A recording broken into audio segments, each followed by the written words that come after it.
Good evening, ladies and gentlemen. Um, Good evening once again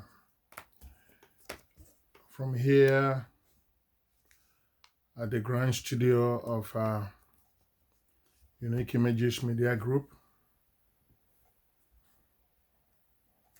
The grand studio of Unique Images Media Group. I bring you greetings. I bring you greetings as Ndibo and Nigeria mourns the fall of democracy. Thank you for coming in. Thank you for coming in. Thank you for coming in. Thank you for coming in. Thank you. Let them know we are on. Every one of you that are turning on, let them know we are on. It's a somber day. It's a somber day for me here. You know, I'm going to move this hat. And put the right one on. And it goes back. Because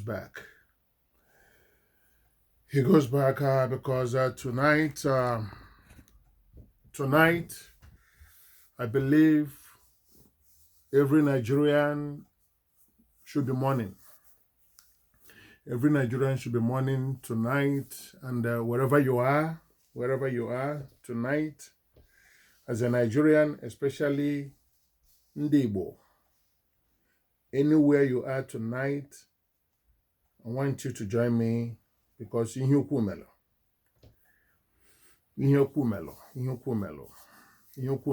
n'ala Yoruba, ihe ukwu melo. I'm not going to be on a high temper note because this situation is humbling to me. It's humbling. What has happened is humbling.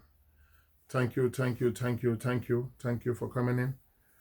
But what has happened to Ndibo is humbling to me, and it's sobering to me, and I believe to every one of you, wherever you are, as a Nigerian, especially as an Igbo person. We've been talking about it. We've been talking about it for some time now. Thank you, Chief, for coming in. We've been talking about it, okay? It was a threat. And lo and behold, they worked out the threat. Okay, they worked out the threat. What they said they would do, they did. Okay, tonight, democracy has fallen in that country of ours, Nigeria. And Ndibo has fallen. Okay, in Lagos today, as you all know, as we can see the videos testifying to the cries of Ndibo.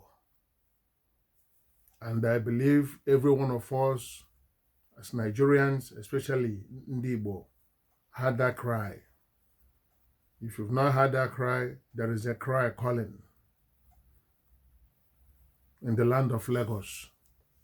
There's a cry for help. There's a cry for help. You know, Ndibo are in danger. I don't know how many people they have killed. But I want to report to us tonight, we're regretting to announce tonight that Ndibo are in great danger in Lagos. And it's quite unfortunate to a country we've called our own, and to a people we thought were with us, or we are with us. Tonight, we announce that they have attacked us. They have attacked us for not just cause. They have attacked us. Ndị na haso. Okay? Na-achụ nta sizi na anyị na-esi anụ. Ọ bụrụ na ha si na anyị na-esi anụ ha gbara anyị. Habaranye. Habaranye. Habaranye. And it hurts.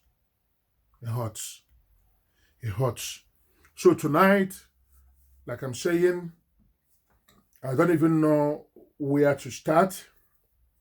A lot of you called me today to find out if I'm going to go on the air. Honestly, I didn't want to come on the air. I didn't want to come on the air because every time I listened to those two tapes that came out from that war zone in Lagos today, every time I heard those cries of that lady and that man calling for Ndigbo to come to their help, that's a cry to Ndigbo all over the world. Now, we are not, this is not a war cry per se. It's not what it is. But also, if you hear your brother's cry, don't run. Also, that is what happened. As we heard that cry, I'm mourning here. I'm mourning here as I'm talking to you guys tonight. Because I said it here, I've been saying it for the past few days. I say an attack on any one of us is an attack on all of us. I've been saying it. An attack on any one of us is an attack on every single one of us. Bundibo. No matter where you are. No matter where you are. What is happening in Lagos? What is happening in Lagos takes most of us back to 50, 60 years ago. What is happening in Lagos tonight. And why it's so troubling, is because of the fact that those we trust, we thought that we are with them. The reason why now I've been careful not to use the same brush to paint the entire land. I've been trying to avoid doing that. I've been avoiding doing that. Not to use the same brush to paint that is for this select few that has done this, that threatened this, promised this, and that brought it to pass. But now I'm going to use that brush to brush the whole land. That's where we are right now. I'm going to use that brush to brush the whole land, so that they will feel the pain that we are feeling tonight. Anywhere you are. If you've had the tapes and see what has happened in Lagos in particular, let us not even talk about the one in the east, but the ones that have happened in Lagos in particular, and you are turning a deaf ear and a blind eye, check yourself again.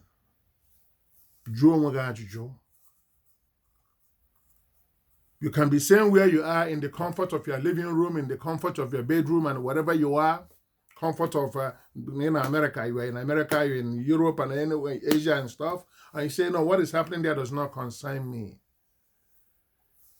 Really. I want you to know that it does. It does. Because you know why?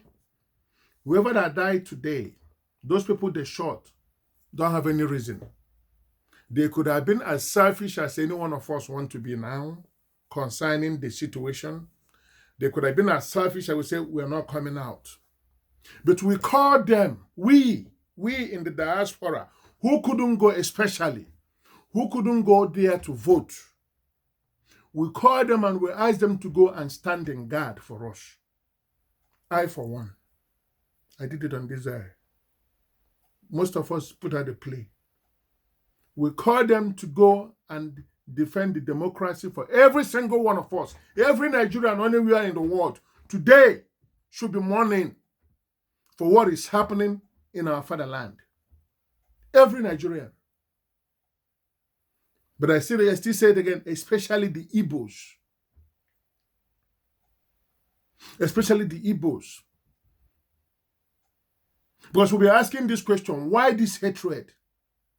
Why this hatred that others will stand and watch us being slaughtered?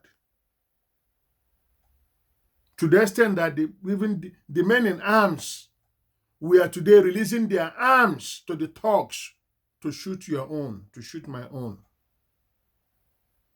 That's what we saw today. And I say to you, that is troubling. It's troubling. It's troubling. The men in arms, we saw it. We had the tape. Taking their arms, their guns, to be precise, giving it to these thugs and say, shoot them.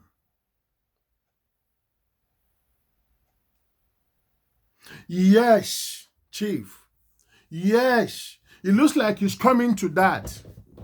It looks like he's coming to that. And any person who are an Igbo man or woman non a Lagos, because on that part of your Lagos, I saw a place. I don't know which area, but I saw a place. Our celebrated E-Money with his senior brother. That looks like the rich man's place. They were there roasting suya and drinking their gins and all these things. While people were being slaughtered and massacred.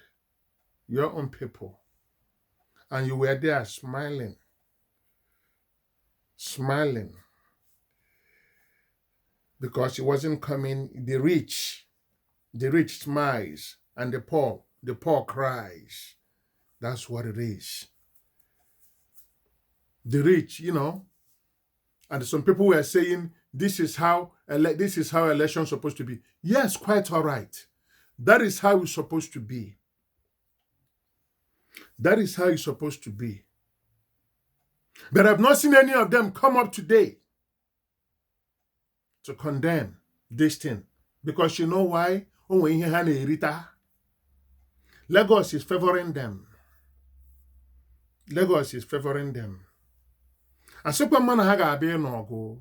I'm not asking them to come and fight, because that's not what I'm preaching here. God forbid. That's not what I'm preaching here, for anybody to come out and fight. But when you look at what is happening, and some people are lying down tonight, sleeping tonight, and some people are sleeping tonight. I don't even know how. People that woke up this morning, we heard that some people that were even coming back from church were also being attacked. We had anything, if you look like an Igbo man, they will, or Igbo woman, they will attack you. So that Igbo now, anything Igbo is dangerous in Nigeria. Is that what they're saying to us, especially Lagos? Especially Lagos, because of one man's selfish reason. One man's selfish reason. A man that will someday die because of one man's selfish reason. Both the attacker and the attacked. Because those people that came to attack, I tell you today, I'm not even holding them. I'm not even going to hold them responsible. The reason is because they don't know what they are doing. They didn't send themselves. Some of them don't even know what they're fighting for. They just had go, and they started going. They started going. And this is exactly, not that Sanwo-Olu, governor, not that Inet is a bad man. No. No. But he has allowed, because of selfish reason, for lack of better word, because of selfish reason, he had allowed himself to look so. Posterity will not forgive you, sir. I warned about this on this platform. Those of you that have been following me for some days now know that I've spoken about this. I warned about this. That you should not allow. There's what we call legacy. There's what we call legacy. And the people I know, I've been in this area now for the better part of almost 35 years, going to 40 years in the Western world. People run for legacy. They run to leave a name after themselves. But our own is for immediate aggrandizement, immediate consumption. Just then, just now, right there and now. Let me get it. That is what is happening. That's why a lot of people are losing their lives. And what awaits us ahead, days ahead, nobody knows. Nobody knows what awaits us. We've had prophecies that people would die. We've had all those things, and we keep on thinking that it's a December, but it's happening. It starts from one man. I don't even know if you people are counting, if people are currently counting on how people that have died in this process in the last 3 weeks. Forget about people that are dying every day for different causes. But there are people that have died because of this democracy. So it's quite unfortunate. Tonight, the credibility of Lagos with each governor and his people, okay, in the international community is completely gone. The credibility, because Lagos right now is on the map. I said it yesterday that this is a city on the hill. Everybody sees. Now, this is going to be part of the history of Lagos. If God tarries, years to come, when Lagos is written, everything about Lagos is written, answers will be talked about, and this one will be talked about. Ndi Igbo will be mentioned. Governor Sanwo-Olu, you will be mentioned. When me and you are way, way long and gone, the things that you have allowed to happen in Lagos will speak for you. It will speak for you, sir. I begged you, I talked to you here. I knew and I heard that you got my tapes. I knew because I've been talking to your people. The same way you've heard other people. But it was not about the people, it was about you. It was about you. That's what, because if it was about the people, then you will allow the people to speak. The man that left before you, your immediate predecessor, left a warm seat for you. He left a warm seat for you. The man that left, immediate one that left before you, he left a warm seat for you. He didn't make things difficult. People did not die for you to come in. But tonight, people are dying for you to retain your seat. How are you going to forgive yourself, sir? How are you really going to forgive yourself? Forget about others forgiving you. But how are you going to forgive yourself? It happened under your watch. And you came on dancing, knowing that blood has been shed. A dance of shame, sir. A dance of shame. Blood were shed. Bloods were shed. Go and look at the consequences of bloodshedding, sir. What are you going to say to God? What are you going to say to him concerning what happened in Lagos that you oversaw? Every inch of what happened was orchestrated, and you have your signature written all over it. Because you could have stopped that. I said it to you. I asked you, why would you let these people out from the pound? We know you've been training them. They've been training them for almost 4 years now. So this is what it is all about. Against Ndi Igbo. Ndi Igbo also that helped to usher you in. Now you are watching them being killed by your signature. Ndi Igbo that also helped to see you in. They helped. They went there, voted you in, supported you. You watch your people and you watch your visitors, so said, being killed. Yesterday, coming to the election, I saw you driving in with your BMW. And they were jubilating and they were saying you drove yourself to the polling booth. After yesterday, are you still going to be driving yourself in the street of Lagos, sir? That is my question. And I beg for your answer.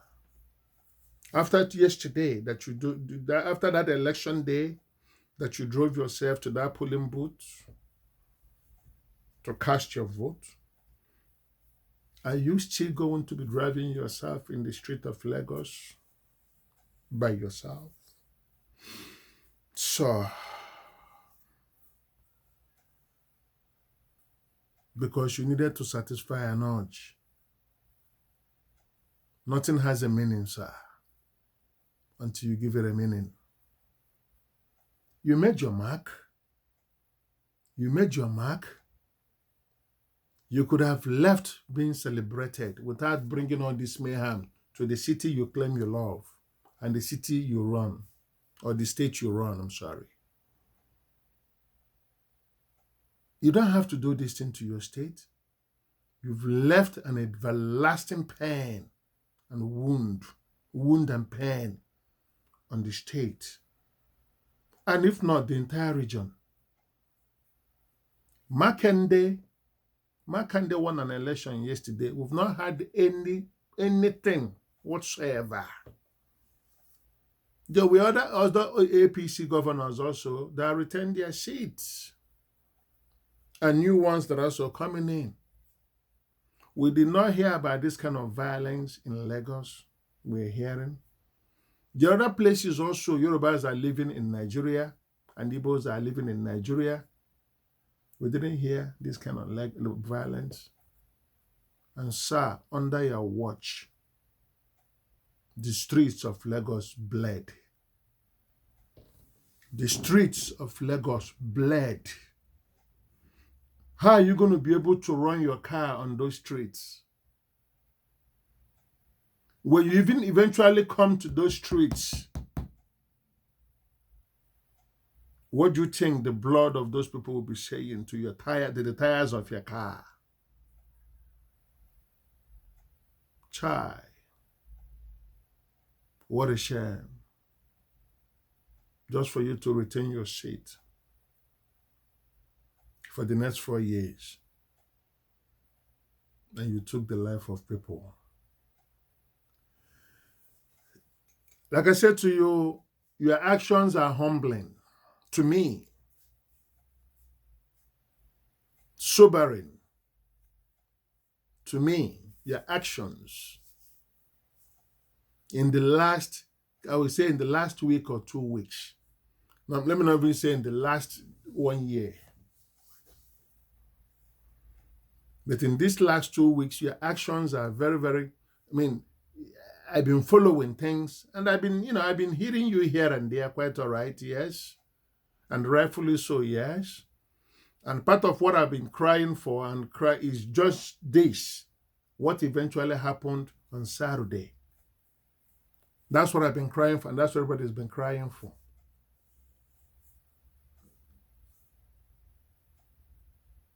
Tonight, sir, you are not elected.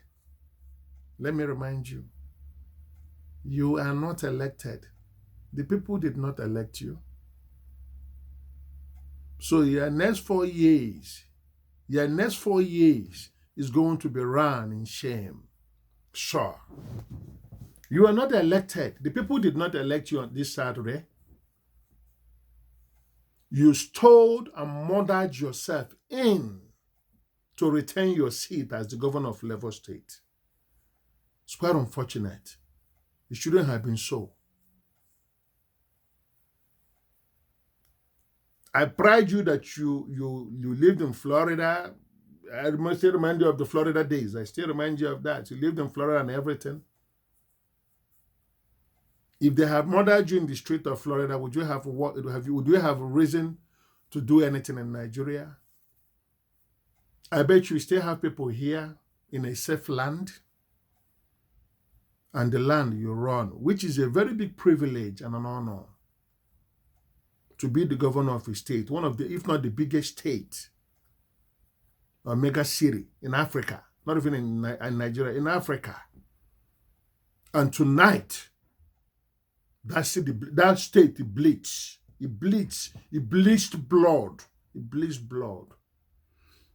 And you're going to come out tomorrow and ask people like us to call you His Excellency.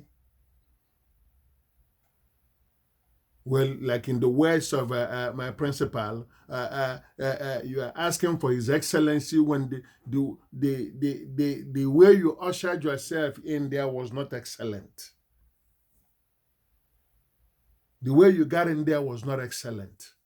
So you can never be called Your Excellency. Can never be called. You can never be called Your Excellency. No. No. No. You were in a position to write everything. If you were going to win this election, sir, you would have won it. We have won it clean. You did some work in Lagos. Like I said, you know, there are some things that could have spoken in your favor. There are some things. But the talks came and messed everything up for you. And they're going to mix, because that is what you have brought. In my place, Igbo says, now you've brought the woods. You've brought the woods home that have ants. And they're going to come to work for you. These young men now in Lagos that are out there without anything doing, and their livelihood is staggering, and somehow you are not speaking against it. What do you want us to think and say? That under your watch, your state is bleeding. Your state is bleeding, sir. Under your watch, it's bleeding. It's bleeding. And we don't know what. If Lagos fails, the things that have given you credence, the things that have given you the honor, the things that have made that Lagos what it is the people. And when they are dying like this one by one, when your people are no longer happy, why should we be happy? Why? Do you think you're going to make this up? Do you think it's about erecting buildings and erecting markets and giving out 100 million and this and that? Do you think that's what it is? No. No. A very big dent has been, imprinted on your legacy. We didn't hear that with Tinubu. Ambode, we didn't hear that. We didn't hear that with, what is his name? The people that came before you, a whole lot of them, even they have been Igbo governors, Ndubisi Kanu them, of the world. They were all governors in Lagos. Lagos did not born like this. You as a young, vibrant, that schooled here in America, and all of a sudden you're allowing Lagos to burn and bleed. And you want Lagos to die. If Igbos, I still say it again, if Igbo are to leave Lagos, what else do you have? Is the honor stay there? Can you still boast of Lagos, sir? If Igbo are to leave Lagos, what else are you going to boast of? It will be one of those Yoruba cities. In all honesty, and you know that. You know that, and we all know that. That is the absolute truth. If all those foreigners, the indigenes, now the so-called indigenes, this group of so-called indigenes, if all these foreigners they are trying to, they're asking and saying all these things now to leave, would you still have Lagos to run? That thing that made Lagos, don't you see is gone? This is why you should have been a state builder, sir. This is why you should have been a state builder and not a state destroyer. This is the reason why you should have been. A united Lagos is better for you, even when you are gone, than a destroyed and divided Lagos. And now you are going to run a divided Lagos. How beautiful, do you think it's going to be beautiful? No, I still say to you, it's not going to be beautiful, sir. Because anytime you go through the street of that Lagos, unless you're not going to go to all those places, but anytime, I say it to you tonight, Governor, anytime you go anywhere around there, their blood will cry. You know, as the blood of Abel cried, so will their blood cry. On you, sir. I'm not going to talk about the thugs that went out to do this thing. Like I said again, most of them don't even know what they're doing. Completely ignorant. They don't even know what they are doing. So they are also victims of the state circumstance, of the political circumstance. They are also victims. So sad, hon. So sad. They are also part of this political circumstance. There were 36 states. We had it yesterday, election took place. And 30 states or 29 states, the election took place yesterday. Why should Lagos be this? Why? Why are we still talking about Lagos? We talked about Lagos going in, and we're talking about Lagos now coming out. I don't even know what you're going to say to the gods. I don't even know what you're going to, I don't even know what you're going to say. Things you would have said before. So what are you going to come and say? I told you, sir, that you were not honest. You allow politics to take out who you are. You were a good man. But you allow selfishness and politics to rob you of yourself. I know there has been call and yearnings all over for Ndigbo now to start going back to East. People have sent me those. People have sent me things telling me, let's tell Ndigbo. People are saying it now.